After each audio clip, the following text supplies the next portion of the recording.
আসুন জিরোমিও 16-17 দেখি। কেননা তাহাদের সমস্ত পথে আমার দৃষ্টি আছে, কেননা তাদের সমস্ত পথে আমার দৃষ্টি আছে।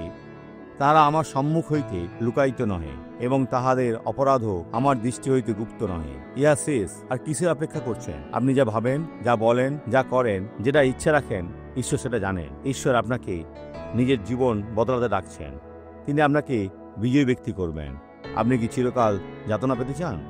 এখন দৌড়ে যিশুর কাছে ফিরুন, পাপ বন্ধ করুন। ঈশ্বর আপনার জীবন বদলে দেবে।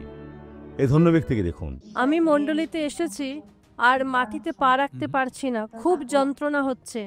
মনে হচ্ছে এই দিকে যন্ত্রণা হচ্ছে। আপনি জানেন আমার পায়ে কষ্ট হচ্ছে। তারপর শুক্রবার আমার যন্ত্রণা হচ্ছিল, আর প্রার্থনার পর আমি গত শুক্রবার, শনিবার ও রবিবার ঘুমিয়েছি। আমি মণ্ডলীতে স্বাভাবিকভাবে চলে এসেছি আর বাড়ি ফিরে গেছি, আর এখন স্বাভাবিকভাবে চলছি।